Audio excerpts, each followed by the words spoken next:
And assuming that they will become automatically good people by you just coming as a ruler is not right. It will not happen.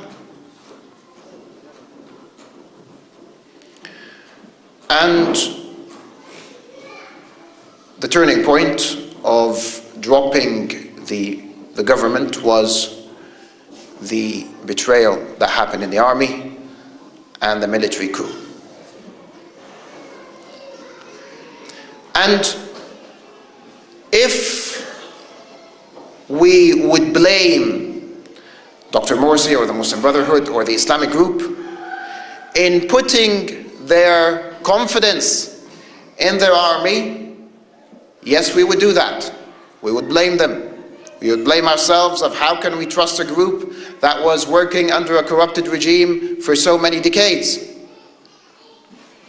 But we have in history examples of situations where the Prophet ﷺ trusted the Jews of Bani Qurayza in the Battle of the Trench to protect the southeast side of Al-Madinah, and they betrayed. After having an agreement with them, they betrayed. And they surrounded the Muslims from all sides, and it was the danger not of the Muslim message failing at that stage or not being able to convey Islam. It was the danger of eradication of this Muslim ummah at that time, and today this is what they want. It's not today that they want to get you out of the political field. It's not that they want you not to be the president or to represent a big sect in the government. What they want is to finish you off. Eradication. It's the chance to extract those people out, not out of the country, just out of life, in every possible way.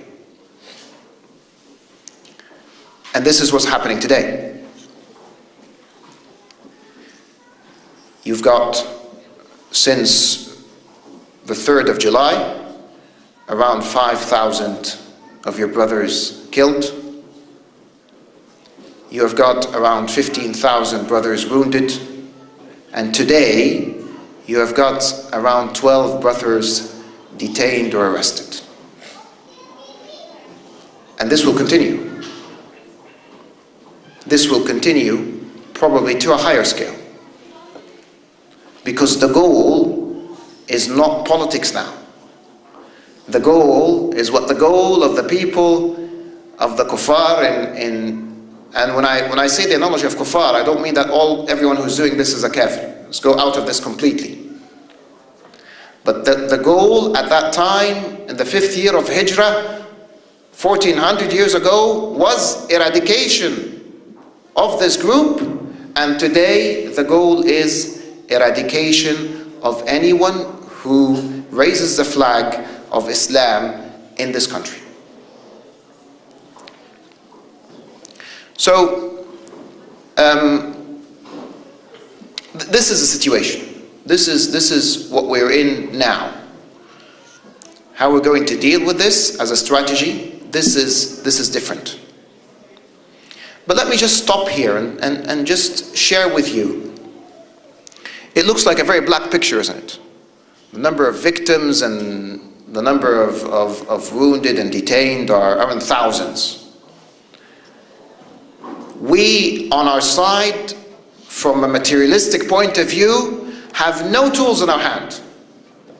Because the main power is out of your hands. You've got no weapons. You've got no police, you've got no army, and you've got no media. And you've got half of the people in the country approving what's happening.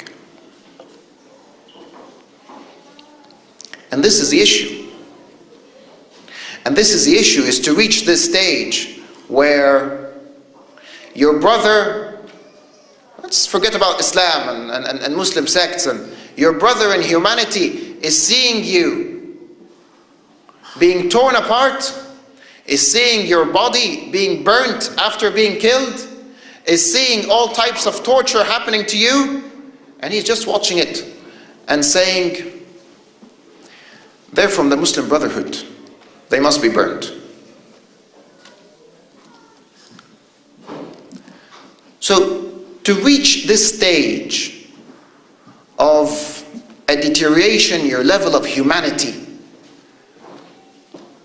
forget about brotherhood, forget about someone who's the same nationality as you, just concentrate on people losing the instinct of humanity.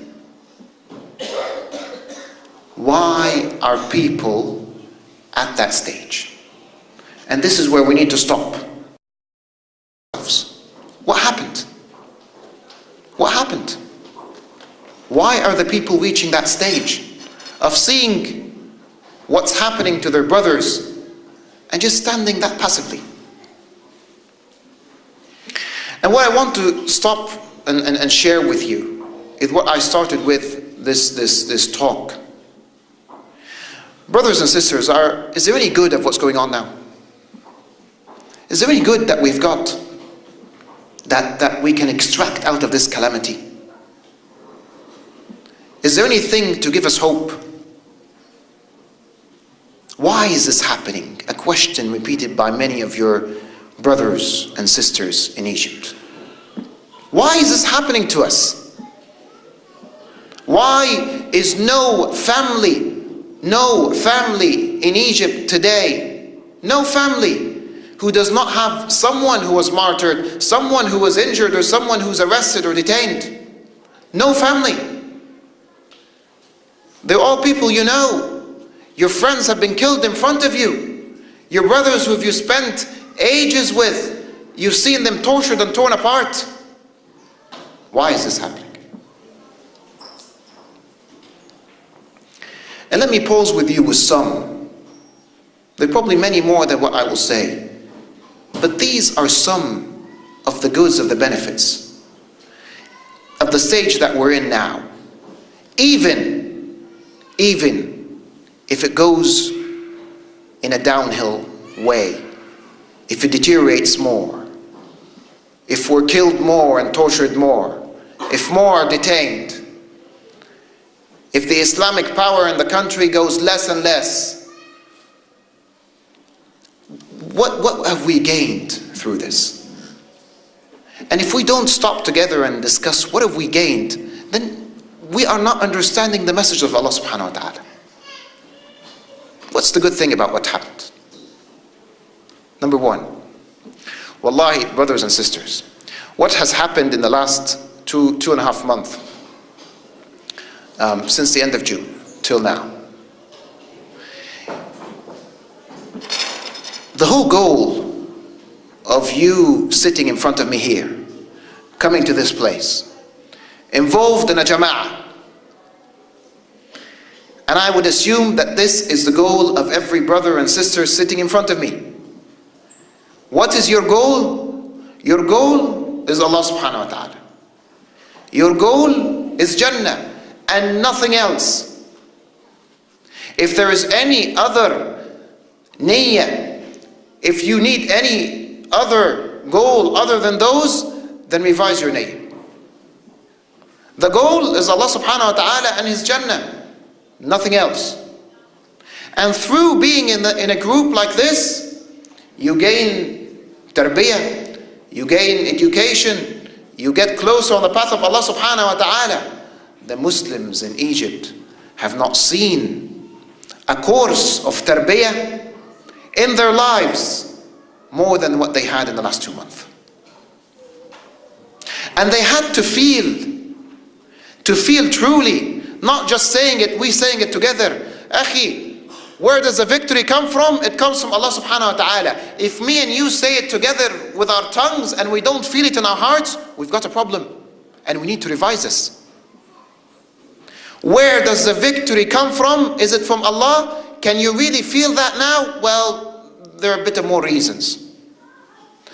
If we as Muslims think before the coup by 1 week that as long as the army is on our side, we are fine, and we will have victory, this is a problem in Iman. This is a problem that needs to be filtered out of the hearts. If we think that the victory comes from the army side being your side, then let's revise our need. And a lot of us had this problem. I'm just saying, a week before the coup. Just a week. The Sisi is on our side. We're fine. We're not. And when you come to the situation where you feel that you have absolutely no one on your side, you've lost the army, you've lost the police, you've lost the media, and you've lost the people, and who is left? It is Allah subhanahu wa ta'ala.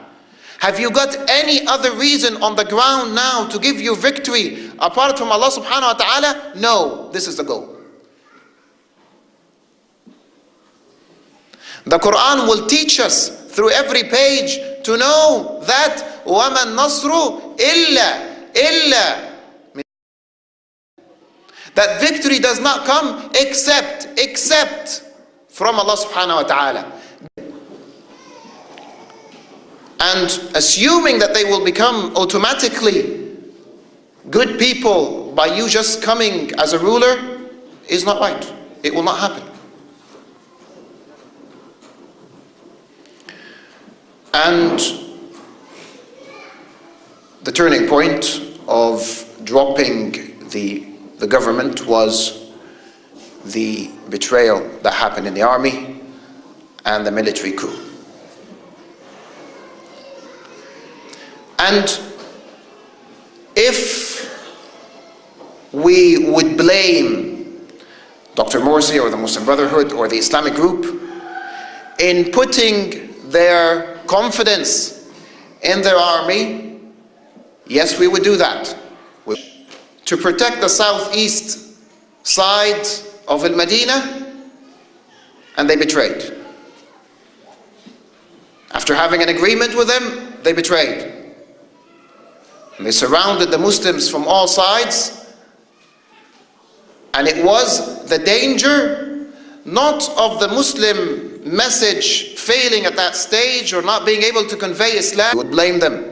We would blame ourselves of how can we trust a group that was working under a corrupted regime for so many decades. But we have in history examples of situations where the Prophet ﷺ trusted the Jews of Bani Qurayza in the battle of the trench. It was the danger of eradication of this Muslim ummah at that time, and today this is what they want. It's not today that they want to get you out of the political field. It's not that they want you not to be the president or to represent a big sect in the government. What they want